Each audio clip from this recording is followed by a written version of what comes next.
Better than 1,000 hollow words is one word that brings peace. The Buddha.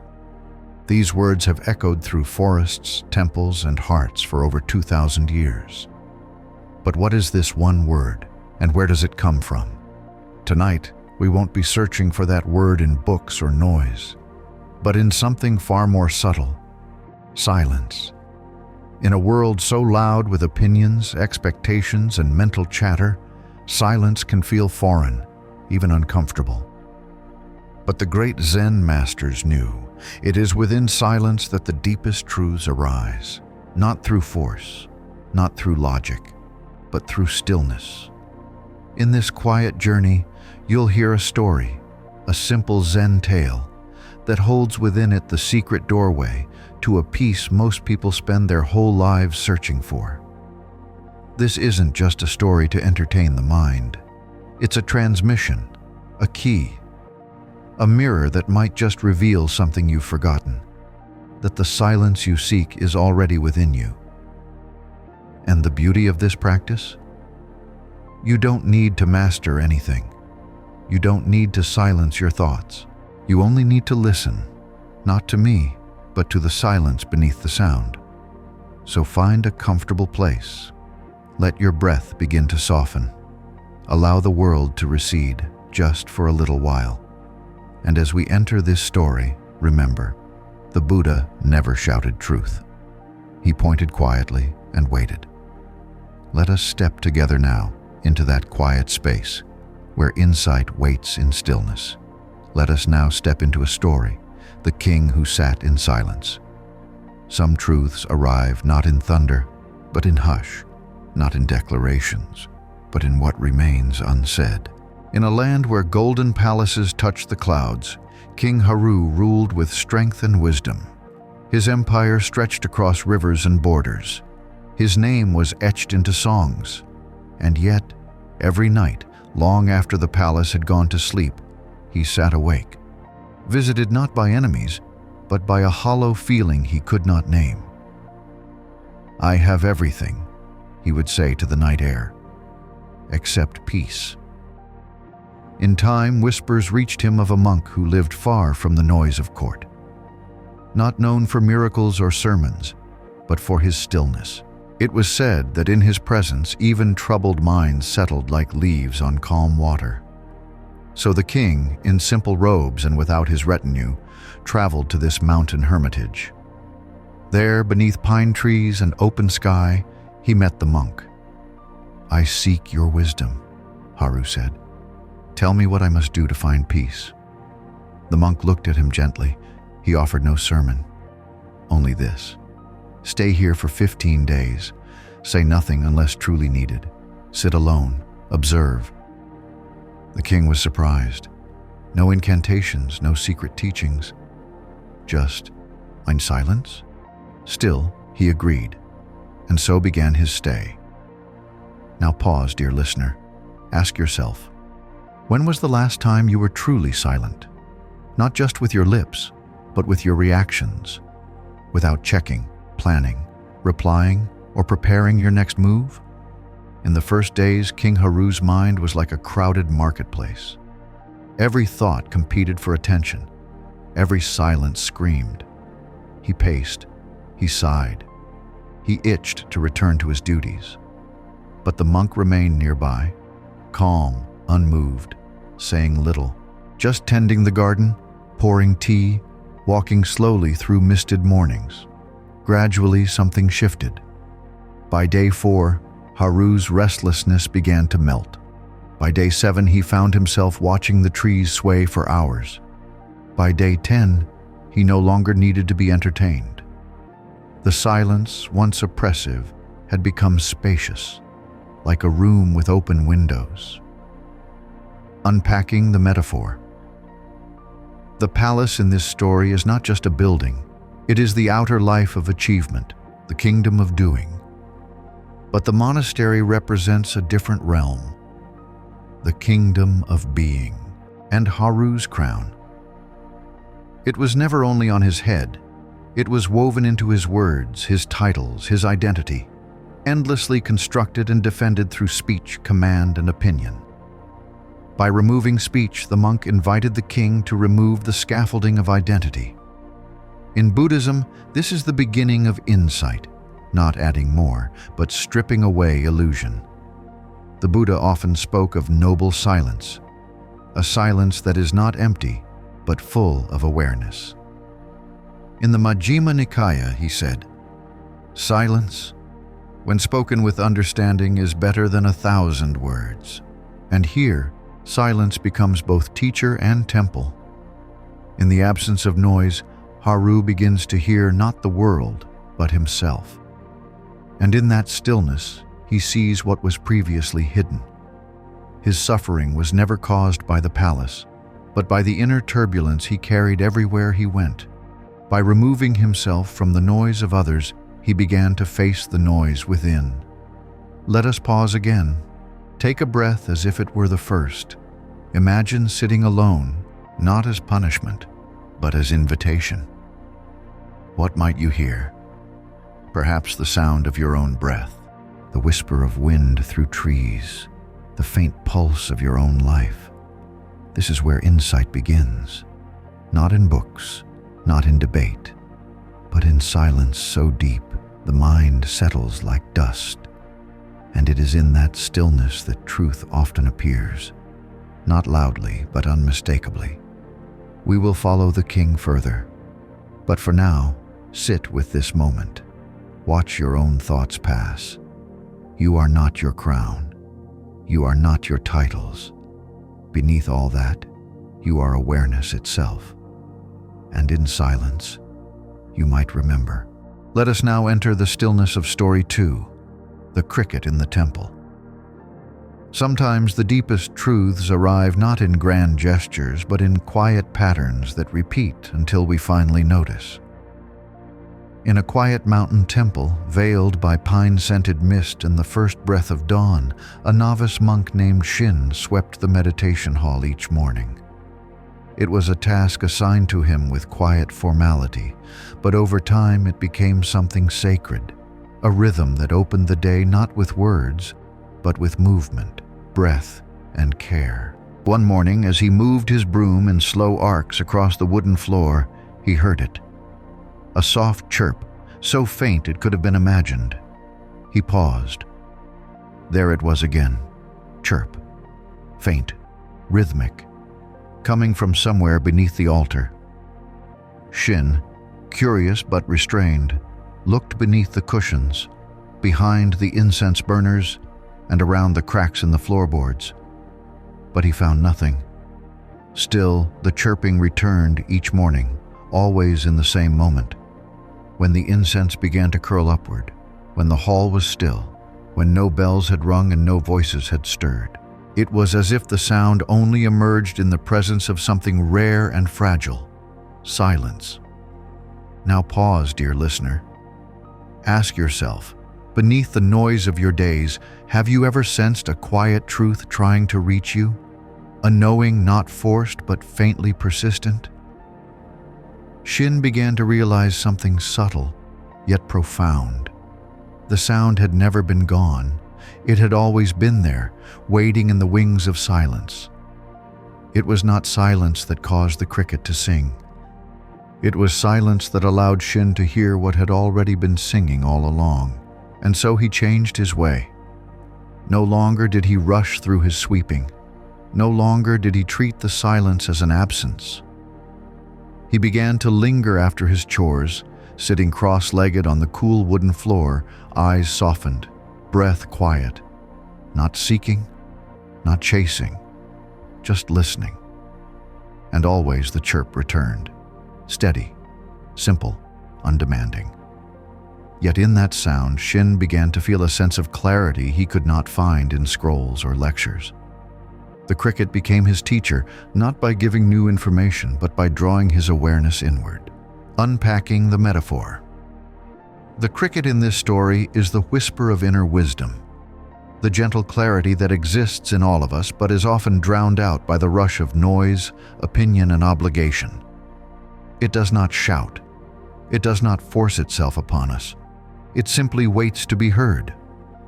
The temple is not just a building, it is the mind made sacred through attention. The act of sweeping becomes a symbol for clearing away distraction. And Shin, the novice, represents all of us on the path, eager to grow, yet often overlooking the wisdom already present. In Buddhism, silence is not merely the absence of noise, it is the ground from which awareness arises. The Buddha often spoke not just with words, but with pauses. In fact, some of his most profound responses were given in silence, a silence that carried more weight than speech. In the Udana, it is said the Blessed One remained silent in response to metaphysical questions. Why? Because the answer was not to be found in the concept, but in the direct seeing that silence enables. Shin discovered this not through trying harder, but through being more present. The cricket was always there. It simply waited for space. And in that space, Shin found more than sound. He found a way of being, one that listened more than it spoke, observed more than it concluded. Let us take a breath together, right now. Inhale gently. Exhale softly. And in the space between thoughts, listen. Is there something in you that has been trying to speak, not with urgency, but with quiet persistence? We often chase clarity in books, podcasts, conversations. We seek teachers, systems, answers. But the first teacher is silence, not emptiness, but awareness uncluttered. The sound of the cricket is not meant to be pursued. It is meant to be received. So too with insight. We don't need to force it. We only need to make room. Try this today. Spend 5 minutes not consuming anything.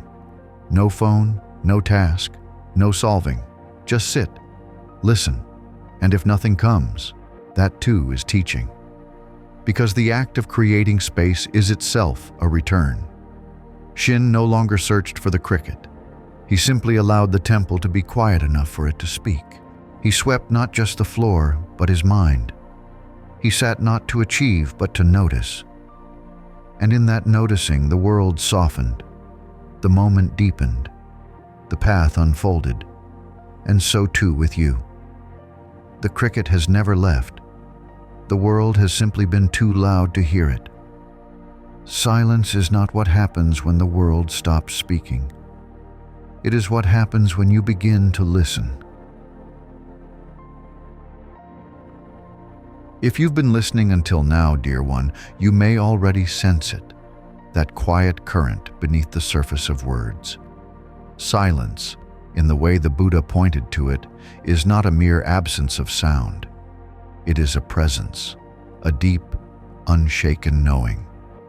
And this knowing has the power to transform the way we speak, the way we see, and most importantly, the way we suffer. Let us begin with a simple truth. Not everything requires a reaction. This may sound obvious, but how often do we find ourselves caught in the net of needing to respond, to correct, to win? A single careless comment, a dismissive glance, and suddenly our hearts are pounding, our minds racing with retorts and justifications. In these moments, silence is not weakness, it is wisdom. When we remain silent in the face of provocation, it is not because we lack words. It is because we have seen through the nature of those words. Most conflicts, when examined deeply, are not born of truth but of ego, a small self trying to prove itself real by overpowering another. But when we are quiet, when we choose not to react, something else becomes possible. Observation. We begin to see clearly. We begin to hear not just the words spoken, but the fear, the hurt, the habit behind them. In the Dhammapada, the Buddha said, "Better than 1,000 hollow words is one word that brings peace." Sometimes, that one word is no word at all. A meditation question you may carry into your daily life. Does this truly need to be said? Or is it merely the echo of my ego? Pause before you speak. Breathe before you answer. In that space, wisdom has a chance to arise. Now let us explore another truth. Silence is not dependent on location. A person who has understood silence can be at peace even in the heart of a bustling crowd.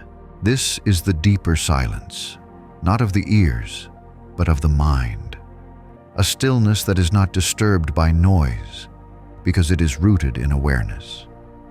Imagine someone sitting in a noisy market, the calls of vendors ringing, the clatter of carts, the murmur of conversation, and yet, within them, no disturbance.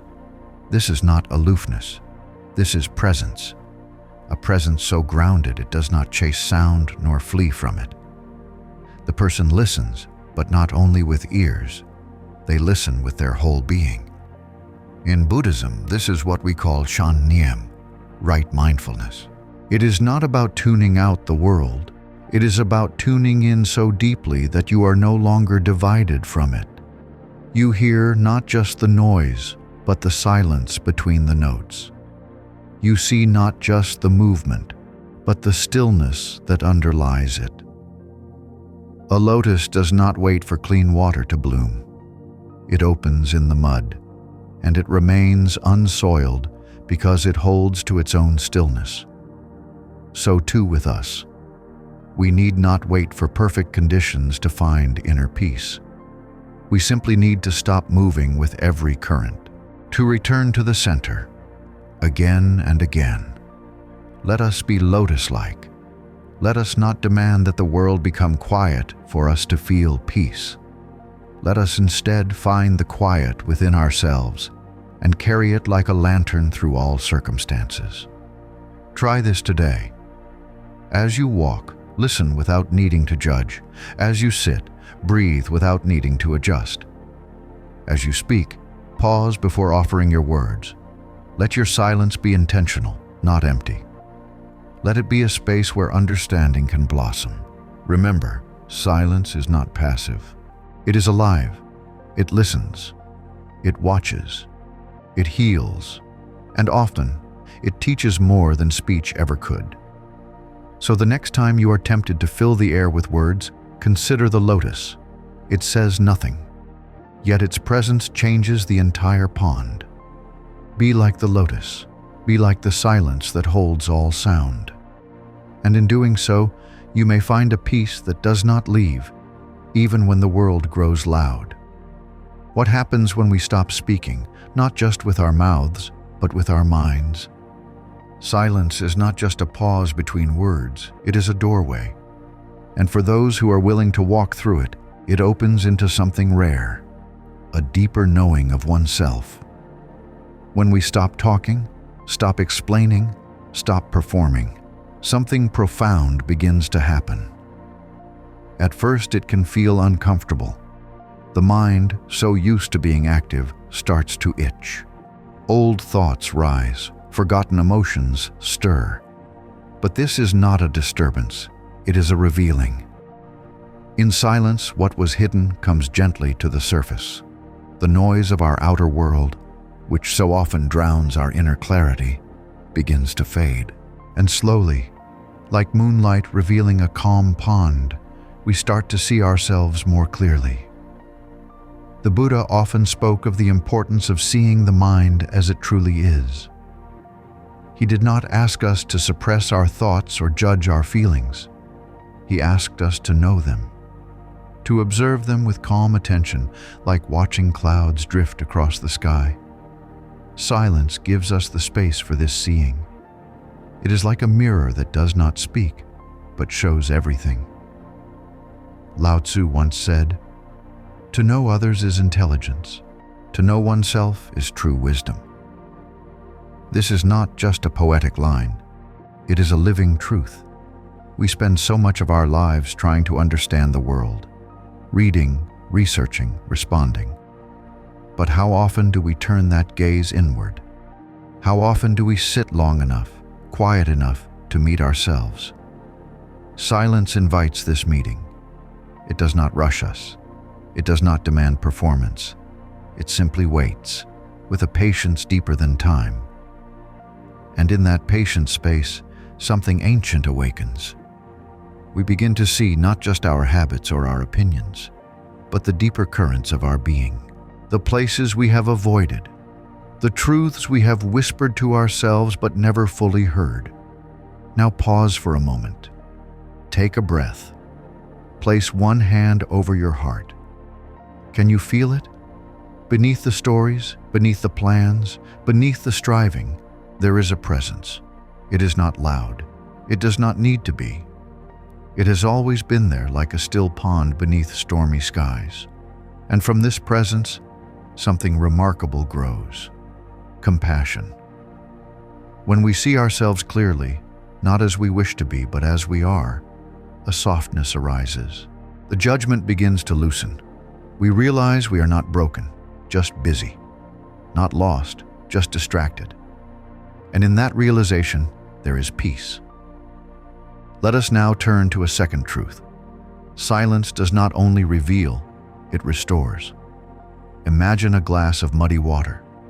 If you keep stirring, the mud never settles. But if you place it down and wait, the sediment slowly falls and the water becomes clear. This is what happens to the mind in silence. In the noise of daily life, our thoughts become cloudy. Our emotions swirl. We cannot see clearly, and everything feels heavy. But when we sit, when we stop trying to fix or achieve, the mind begins to settle, not because we forced it, but because we allowed it. In that stillness, clarity returns, lightness returns, and joy, that quiet joy we often overlook, begins to emerge. A bird's song, the warmth of sunlight on skin, the way breath feels entering the body. These small wonders hidden beneath our noise become radiant once again. As the Buddha taught, joy is not found in becoming someone else. It is found in being fully present with what is. And silence is the ground upon which presence flowers. A cool drop of water is never as precious as when we are still and truly thirsty. So too is the quiet of the mind most nourishing when we allow ourselves to truly rest. So try this today. Take 5 minutes, not to meditate perfectly, but simply to be still. Sit with yourself, not to change, but to witness. Let whatever arises come. Let whatever passes go. Trust that beneath the restlessness there is already a clear space waiting. And in that space, you may find not just yourself, but the sacredness of this very moment. Because silence, dear one, is not an absence. It is a presence so full, it needs no words to speak. Finally, perhaps something in you already understands. Silence is not a retreat from life, but a wiser way to move through it. Often we think of silence as avoidance, as if by choosing not to speak, we are hiding. But in the path of mindfulness, silence is not escape, it is clarity. It is the pause that lets wisdom catch up to the moment. In that sacred stillness between stimulus and response, we find a different kind of power, the power to choose. The one who truly practices silence is not someone who avoids speaking. Rather, it is someone who speaks from awareness. This person knows that words are seeds. Some carry the fragrance of compassion, while others carry the sting of reaction. A single phrase can soothe the heart or harden it. And so, the practitioner of silence becomes a careful gardener. They do not scatter words like wild seeds in the wind. They place them gently, mindfully, asking, "Is this word necessary? Is it kind? Is it true?" The Buddha too emphasized right speech as part of the Noble Eightfold Path. He did not suggest we fall into silence as a rule. Instead, he asked that we examine the source of our speech. Does it arise from craving, from ego, from fear? Or does it rise from stillness, from insight, from loving kindness? When we cultivate this awareness, we begin to see how often our words are not responses, but reactions. Someone criticizes us, and we reply out of defense. Someone challenges us, and we speak from pride. And in those moments, speech is not freedom, it is bondage. We are not choosing our words. Our emotions are choosing them for us. But when we pause, even for a single breath, we interrupt that chain. We open a space. And in that space, something softer can emerge. A truth, a kindness, or sometimes a simple silence that speaks more loudly than any sentence. Gandhi once said, "Speak only if it improves upon the silence." This is not a demand to be quiet. It is a reminder to be wise. Silence itself is already a balm, already a message. To speak above it, our words must be rooted in the same stillness that gave birth to the silence. Imagine standing before a still lake. If you toss in a pebble, ripples will form. If the pebble is light, the ripples are gentle. If it is heavy, the whole surface disturbs. So too with speech. When your heart is calm, your words will touch others gently. But if your words come from turbulence, they create waves that disturb not just others, but yourself. The wise practitioner begins to see this. They begin to speak less, not because they fear saying the wrong thing, but because they cherish the right thing. They know that sometimes a breath held with awareness carries more meaning than a dozen hurried explanations. So try this, dear one. In your next conversation, listen more than you speak. Let your response come from presence, not pressure. Before you reply, touch the silence within you, and then speak if it is needed. Or remain quiet if that too is a gift. Over time, you may find that your speech becomes more spacious, that even when you speak, there is silence between your words, a silence that others feel, a silence that heals. Because in truth, silence is not about not speaking. It is about knowing when speech is an offering and when it is a distraction. And the one who understands this becomes like a bell that only rings when the moment is right, clear, calm, and full of meaning. Silence is the song the soul has never stopped singing, only we've been too busy to listen. If something in these words has stirred your heart or softened your breath, let it linger a little longer. You don't need to respond quickly. Just notice. Rest in it. And if it feels right, leave a quiet gesture, a comment, a like, not to break the stillness, but to extend it, like a bell whose sound continues long after it's been struck. The world may be noisy, but your heart remembers the language of stillness. You don't have to go far. You don't need to fix everything first. Peace is not the prize at the end of struggle. It is the breath beneath it, the pause that brings clarity, the space where wisdom returns. So may you carry this silence with you, not as absence, but as presence. A soft awareness that walks with you through traffic, through work, through conversation. And when the world grows loud again, as it surely will, may you find your way back to this stillness, like returning home. May you always find a quiet place inside, even if the outside is in motion. And may the silence within you become your refuge, your teacher, and your most beautiful offering to the world.